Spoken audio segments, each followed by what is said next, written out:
అదే RTV app వార్తల్ని క్షణాల్లో చదివే అవకాశం ఉంటుంది. ఒక న్యూస్ పేపర్, ఒక టెలివిజన్ ఛానల్ మీ చేతుల్లో ఎప్పుడూ ఉంటాయి. బుడమేరు వాగు చేసిన గాయం నుంచి మెల్లమెల్లగా తేరుకుంటున్నారు. వరద ప్రవాహం తగ్గడంతో ఈ వరదల్లో చిక్కుకున్న వాహనాలు, స్కూటీలు, ఇతర వాహనాలన్నీ కూడా రిపేర్కి తీసుకొచ్చేటువంటి పరిస్థితి ఉంది. మనతో మాట్లాడుకుంటున్న స్థానికులు చెప్పండి, మీ ఏరియాలో ఎలాంటి సిచ్యువేషన్ ఉంది, బండ్ల యొక్క పరిస్థితి? మాది శాంతినగర్ సార్, భాస్కరగూడ గుడి దగ్గర. అయితే ఆదివారం రోజే బళ్ళు మునిగిపోయినాయి, ఇళ్లలోకి నీళ్ళు వచ్చేసినాయి, చాలా ఇబ్బందిగా ఉంది. సరే 2 రోజులు వేరే చోట తలదాచుకోవడానికి వెళ్ళాము. ఇప్పుడు ప్రస్తుతానికి వస్తే ఇప్పుడు కూడా ఉండే పరిస్థితి లేదు. సరే బండి తీసుకొని వెళ్ళిపోదామంటే బండి స్టార్ట్ అవ్వట్లేదు, బాగా ఇబ్బంది పెట్టేస్తుంటే మెకానిక్ గారి దగ్గర తీసుకొచ్చాను. ఏమన్నారు మెకానిక్? ఏమన్నారు మెకానిక్ గారు? ఇంజిన్ ఆయిల్ ఇది మార్చారు, చూస్తున్నారు, అదైతే స్టార్ట్ అవ్వట్లేదు, చాలా ఇబ్బందిగా ఉంది. మనం మెకానిక్తో మాట్లాడదాము. ఒకవేళ ఈ వరద ప్రవాహంలో తడిచిపోయినటువంటి బండ్లు, పనికి రాకుండా ఉన్నటువంటి బండ్లు మళ్ళీ పనికి వస్తాయా లేదా, అది రికవర్ అవుతుందా లేదా, స్టార్ట్ అవుతుందా లేదా అనేటువంటి అంశం మీద ఒకసారి మాట్లాడదాం. మెకానిక్ గారు, ఎలాంటి సిచ్యువేషన్ ఉంది?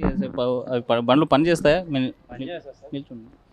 పని చేస్తా కానీ కొంచెం టైం పడుతుంది. బండ్లు బాగా వాటర్ వెళ్ళిపోయినాయి కదా ఇంజిన్లో, వాటిలోకి ఆయిల్, ప్లగ్, ఫిల్టర్ అవన్నీ మార్చాలి. మొత్తం క్లీన్ చేసి చేసుకోవడానికి టైం పడుతుంది. 1 అవర్ పడుతుంది ఒక్కొక్క బండి చేయాలంటే. అయితే తొందరగా అయిపోద్ది, లేకపోతే కనుక కొంత టైం పడుతుంది. అంటే ఈ వరదల్లో తరిస్తే ఎలాంటి ప్రాబ్లమ్స్ వస్తాయి మేజర్గా? ఏంటంటే వాటర్ వెళ్ళిపోద్ది ఇంజిన్లోకి, ఆయిల్ కారిపోద్ది, బాగా వాటర్ వెళ్ళిపోద్ది ఇంజిన్లోకి, అది ప్లగ్ పోద్ది, ఫిల్టర్ మార్చాలి. ఇప్పుడు వరదతో పాటు ఆ బురద యొక్క ఇవన్నీ వచ్చింటాయి కదా, ఇవన్నీ బండ్లోకి వెళ్ళిపోతే మళ్ళీ స్టార్ట్ అయ్యి రికవరీ ఇంజిన్లో బురద ఏం వెళ్దాం, వాటర్ వెళ్ళేది ఎక్కువ, ఫిల్టర్ పాడైపోద్ది. తర్వాత పెట్రోల్లో వాటర్ మిక్స్ అయిపోద్ది, మొత్తం తీసి క్లీన్ చేసి మళ్ళీ ఫ్రెష్ పెట్రోల్, ఇంజిన్ ఆయిల్ మొత్తం పోస్తాం, స్టార్ట్ అవుతుంది. ఒకవేళ మీరు రిపేర్ చేయాలన్నా మీ చేతులు పని ఉంది, రైట్? దానికి కావాల్సిన వస్తువులు ఇవన్నీ దొరుకుతాయి? ఉంటాయండి. స్పేస్ తీసుకొచ్చాం ఆల్రెడీ, ముందుగానే వెళ్ళి నేను కొనుక్కొచ్చాను, ఆల్రెడీ తీసుకొచ్చి పెట్టి ఉంచాను. ఎలా ఇప్పుడున్న ఈ వరద ప్రభావిత ప్రాంతం కదా, రేట్లు ఎలా ఉన్నాయి? ఏమైనా పెంచారా? ఏం పెంచండి, అంతకుముందు నార్మల్గా ఎలా తీసుకుంటాం అట్లాగే తీసుకుంటాం. వరద వచ్చింది కానీ చెప్పి మరి జనాల మీద ఉద్యమం. అంటే బయట అమ్మేటువంటి పరికరాలు తీసుకోవాలి కదా, అక్కడ అంతే మామూలుగా ఎంత ఉందో అంతే, ఎప్పుడు చేసే ఎంత తీసుకుంటాం అంతే తీసుకుంటాం, అంతే. వరదలు వచ్చినాయి కానీ చెప్పి మేము ఎక్స్ట్రా ఏం తీసుకో, నార్మల్గా ఎప్పుడు ఎంత తీసుకుంటాం అంతే తీసుకుంటాం. ఒక బండి రికవరీ అయ్యి మీరు పని చేయాలంటే ఎంత, ఏమాత్రం? 800 నుంచి 1000 రూపీస్ అవుతుంది అంతే.